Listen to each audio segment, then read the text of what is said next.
প্রতি কেজি চায়ের দাম 222 টাকা।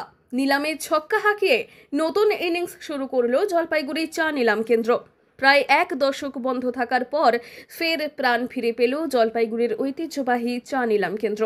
সোমবার সকালে লক্ষাধিক কেজি চা নিয়ে শুরু হলো দ্বিতীয় ইনিংস। এটা দীর্ঘ 11 বছর পরে এই অকশন সেন্টারটি পুনরায় চালু হয়েছে। চালু হওয়ার পরে যেটা দেখতে পেলাম যে খুব ভালো রেসপন্স পাওয়া যাচ্ছে বায়ারদের মধ্যে।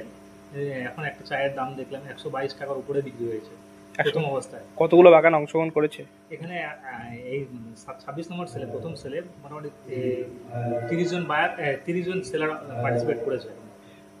কি মনে হচ্ছে যে ভালো দাম পাবে? 2005 সালে যাত্রা হয়েছিল এই ঐতিহ্যবাহী চা নিলাম কেন্দ্রের, কিন্তু 2015 সালে চা পাতার যোগান কমে যাওয়ায় থমকে যায় সেই যাত্রা। এবার বহু মানুষের দীর্ঘ প্রচেষ্টা অবশেষে সফল। 30শে জুন সোমবার থেকে ফের সচল হলো এই চা নিলাম কেন্দ্র। চা গবেষণা পর্ষদের প্রতিনিধিরা তো আছেনই, এদিন উপস্থিত ছিলেন রাজনৈতিক বিশিষ্ট নেতৃত্ব মহল।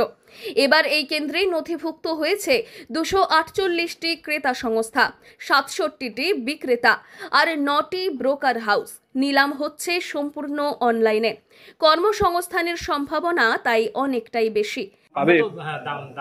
প্রথম ইনিশিয়াল অবস্থা দেখে মনে হচ্ছে রেসপন্স খুব ভালো। এখন যা অকশন, অল ইন্ডিয়া অকশনের যা পরিস্থিতি, তার তুলনায় দেখলাম মানে খুব আশার আলো দেখতে পাচ্ছি, মানে ভিড় দেখে। জলপাইগুড়ি চা নিলাম কেন প্রথম দিনই এত টাকা উল্টো ফট করে কোন বাগানের চা উঠলো? এটা মানে ওটা দেখার বিষয় আছে। ওটা একটু পরে জানা যাবে কোন বাগান উঠেছে। কিন্তু মানে যেটা দেখলাম 222 টাকার উপরে একটা চা বিক্রি হয়েছে। কি নাম আপনার? আমার নাম Pratap Rao, secretary, North Bengal tea of Congress. নিলাম পরিচালনা কমিটির সহসভাপতি পুরজিৎ বক্সিগুপ্ত জানাচ্ছেন, প্রথম দিনেই সব চা বিক্রির আশা করা হচ্ছে। চা শহর জলপাইগুড়ি যেন আবার ছড়িয়ে দিচ্ছে নিজের সুবাস। শুধু পাহাড় ডুয়ার্স নয়, এই ঘ্রাণ পৌঁছে যাক রাজ্য জুড়ে, দেশ জুড়ে, এটাই লক্ষ্য। জলপাইগুড়ি থেকে সুরজিৎ দে রিপোর্ট, লোকাল 18 বাংলা।